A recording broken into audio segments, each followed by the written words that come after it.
Hello, you beautiful people. We are here for a pop-up reading. I am sitting by a beautiful fire. Check it out. Oh, it feels so good. It's like a cold, not really cold, but colder for June in New Jersey, and it's rainy. I'm just getting over being sick for about a week. And we are just kind of resting and healing here. And Leo is playing with a squeaky toy, so excuse him if you can hear his squeaky toy in the background. All right, I felt guided. I just got off a client call and I was coaching her on the twin flame soulmate dynamic and how hard it can be to navigate a relationship that's based in loving yourself first to then be watered by somebody else. So if we are plants and we're wanting to grow and we're wanting to evolve, we first have to give to ourselves, and then our partner will be able to show up and give to us. And isn't this interesting? The first card that we got from Tosha Silver's prayer deck, it's called the Wild Offering deck. It's Solitude. Look at the colors, how they match with all the green behind me. It's so perfect. It says, once you embrace the inner divine and your own sacred solitude, the right people arrive at the right time. Excuse me, exactly on schedule without forcing or chasing. So, partnership reading, first card is literally saying people will show up when you are in your sovereignty, when you love yourself, when you know that you don't need to be watered by somebody else to feel whole. When you water yourself, other people will water you. That's the first message of this reading. I have my butterfly deck. Let's see. See what message Spirit wants you to hear.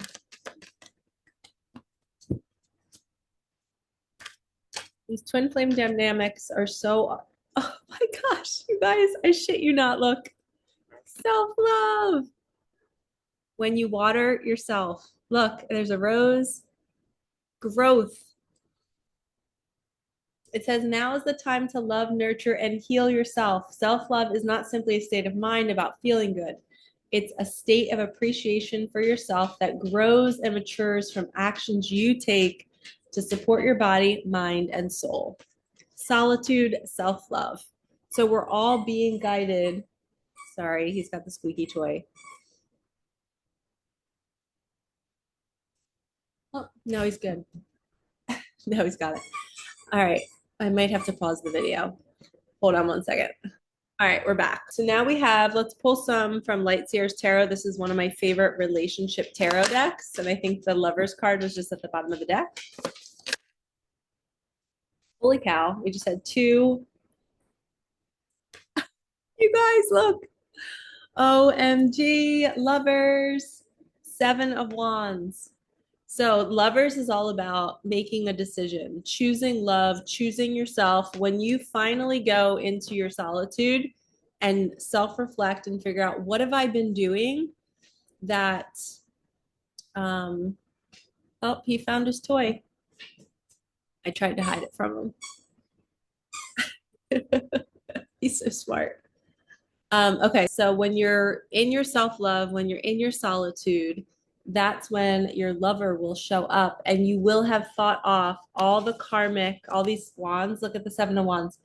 It's all these wands down here. They've been trying to poke your bubble. They've been trying to keep you from your person, the person that you're meant to be with. And the Lovers can be a choice card. It's choosing to go towards what's going to light you up, what's going to fill your soul. And it's really, guess what it is? It's choosing you. When you choose you, you're, and this is kind of the same energy. Look, she's choosing herself in her own bubble.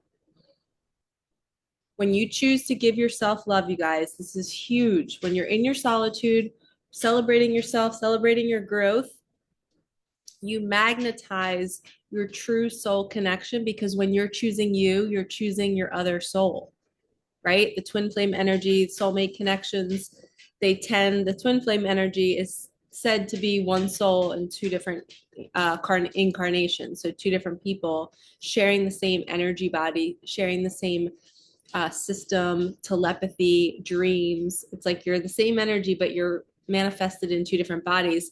So in order for you guys to ever be together, you have to truly be choosing yourself in your own bubble, loving yourself in your solitude. And that's when the right person will show up, when you're doing your self love. Okay, let's do some more. Let's do some more tarot. What else do we need to hear about this? Yeah, Nine of Pentacles. Somebody has been getting their abundance right. They're picking money off of this tree. Money does grow on trees. That's what Spirit is trying to tell you here. And it's not a coincidence that I have a tree behind me and trees outside. So you're surrounded by growth. You've grown so much that when you come together with your person, you're going to manifest so much money together because you're going to be coming from love and you're going to be sharing your light with the world.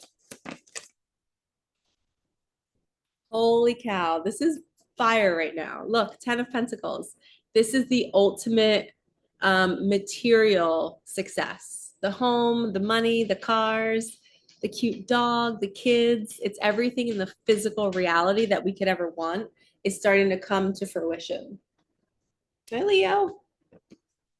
You're back. Say hi. Say hello. He's looking for his toy. Put it in a new hiding spot. And I gave him a different toy that doesn't squeak. Queen of Pentacles, Seven of Swords. Interesting. So these two paired together is quite interesting. Queen of Pentacles is a woman who has grown her own abundance. She's learned how to co-create with the universe. And the Seven of Swords is somebody, I just heard somebody might have taken somebody's abundance that belongs to them.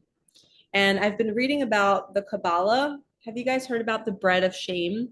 The bread of shame is when you're handed millions of dollars, but you didn't earn it.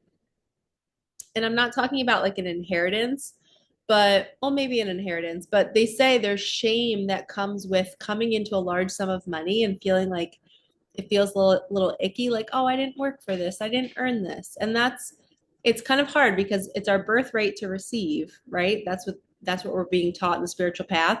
But then the Kabbalah teaches that it's like shameful to receive money that you haven't earned. So this kind of speaks to, if somebody grew up in a wealthy home and they don't really ever learn how to create abundance, it's just always there for them. They tend to fall into addictions later in life, which is the Seven of Swords. They tend to lean into these energies of entitlement, feeling like they don't know how to work with life in the universe because they never had to grind to earn money. So it leaves them kind of less than. It leaves them in a state of I don't know how to word this, but they just didn't learn those tools. So they kind of get slated. They don't have the tools that we might have if we grew up middle class, low class, poor, homeless. Like, we're learning how to get out of it. Where when people are born into wealth, it's usually a struggle for them to feel happy with the abundance because they didn't make it on their own. So this is saying that somebody's making it on their own. You've created your own abundance and you are mastering it now. You're sitting on your throne and you're like, I know how to create money from thin air. I can do this. And maybe in the past, either this could be somebody taking an inheritance, somebody just lying and being greedy. I just heard it's collective. I heard this is regarding the government and all the other evils in the world where there's injustice around money, whether they're spending money on toxic and harmful things for our world. That's this energy. So be mindful of people not being honest about money, because when these two come out together, somebody's not being honest about money. Somebody's trying to take her money and she's like not having it. She's like, no way. I was just educating the kid that I'm babysitting here about prenups and why people do it, and just talking about money in general and how to learn how to co-create it and how people can feel the bread of shame when they just get money out of nowhere. We have another love card. This is so interesting. Excuse me, my throat chakra is going nuts. You guys, I finally got my nails done. Don't they look so cute? I got little flowers. There's a little white one, a mint one, and the pink one. I love it. Okay, so we have love. Love is the foundation of your existence, and you're just as worthy of receiving as you are of giving love and compassion. While love can be a beautiful emotion, it is equally a form of energy that propels you through life. Here's the photo. So we have self-love, Seven of Wands, a woman that is keeping all the karmic energy away from her. We have the Lover's card, the Ten of Pentacles. This is all like happy ending stuff. Nine of Pentacles, Queen of Pentacles, all money. To get these money cards is third chakra is a pure sign that somebody's going to be coming into money. And maybe somebody that took your money, you're finally getting it back. You're going to get the love back. Is that your new toy? So cute. He's like a massive dog. He's huge. Okay, we have doubt. It says, offering all to the divine doesn't mean negativity never arises, but you can say, free me from this prison of doubt. I cast this burden to you. Show me your will and restore me to faith and confidence. Look at the purples on this card. So beautiful. So have no doubt, have no fear that this abundance is on its way to you, and whoever tried to take it, it's being returned. Injustices are, the judgment day is coming. Justice is being served. And maybe I just heard whoever did not get the money that they were meant to get, somebody who you're going to end up with, you guys are both going to either create it on your own. Maybe one of you have already created it for each other. Maybe you're going to inherit it, but you have already worked hard. You've done the work. So you're not going to have the bread of shame because you've put so much good out into this planet. I just realized his toy was squeaking this whole time. Sorry, guys. You have put in the work and now it's your turn to receive. It's almost like a retirement energy. This is kind of like somebody retiring together with somebody else. We're going to do two more tarot.